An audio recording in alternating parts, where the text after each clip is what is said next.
ಮಧ್ಯ ಕರ್ನಾಟಕದ ಸುಪ್ರಸಿದ್ಧವಾದ ಶ್ರೀ ನಾಯಕನಹಟ್ಟಿ ಗುರು ತಿಪ್ಪೇಸ್ವಾಮಿ ಸ್ವಾಮಿ ಜಾತ್ರೆ ಮಾರ್ಚ್ 6ರಂದು ನಡೆಯಲಿದ್ದು ಅಂದಿನ ದಿನ ಸಂಚಾರಿ ದಟ್ಟಣೆ ಹೆಚ್ಚಾಗಲಿದೆ. ಅಷ್ಟೇ ಅಲ್ಲದೆ ಟ್ರಾಫಿಕ್ ಕಡಿವಾಣ ಹಾಕುವ ನಿಟ್ಟಿನಲ್ಲಿ ಪೊಲೀಸರು ಆಟೋಗಳಿಗೆ ಕಟ್ಟುನಿಟ್ಟಿನ ನಿಬಂಧನೆಗಳನ್ನು ಹೇರಿದ್ದಾರೆ. ಎಲ್ಲ ಆಟೋಗಳಿಗೆ ನಂಬರ್ ನೀಡಿದ್ದು ಈ ನಂಬರ್ ಪೊಲೀಸ್ ಠಾಣೆಯಲ್ಲಿ ನೋಂದಣಿಯಾಗಿರುತ್ತದೆ.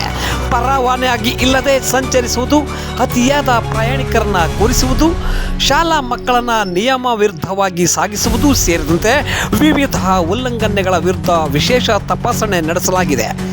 ನಿಯಮ ಉಲ್ಲಂಘಿಸಿದ ಆಟೋ ಚಾಲಕರಿಗೆ ದಂಡ ವಿಧಿಸಿ ಕಠಿಣ ಎಚ್ಚರಿಕೆ ನೀಡಲಾಗಿದೆ.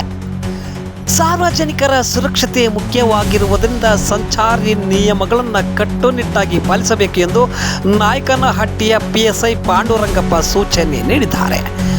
ಜಾತ್ರೆಯ ಸಮಯದಲ್ಲಿ ಜಾತ್ರೆಗೆ ಬಂದ ಭಕ್ತಾದಿಗಳ ಬಳಿ ಬೇಕಾಬಿಟ್ಟಿಯಾಗಿ ಹಣ ವಸೂಲಿ ಮಾಡುವಂತಿಲ್ಲ. ತಲಾ ಒಬ್ಬರಿಗೆ 10 ರೂಪಾಯಿ ಚಾರ್ಜ್ ಮಾತ್ರ ಮಾಡಬೇಕು. ಪ್ರತಿಯೊಬ್ಬ ಆಟೋ ಚಾಲಕರು ಕಡ್ಡಾಯವಾಗಿ ರಸ್ತೆ ನಿಯಮಗಳನ್ನು ಪಾಲಿಸಬೇಕು ಎಂದು ತಳುಕು ವೃತ್ತ ನಿರೀಕ್ಷಕರಾದ ಹನುಮಂತಪ್ಪ ಸಿರಿಹಳ್ಳಿ ಆಟೋ ಚಾಲಕರಿಗೆ ಎಚ್ಚರಿಕೆಯನ್ನು ನೀಡಿದ್ದಾರೆ.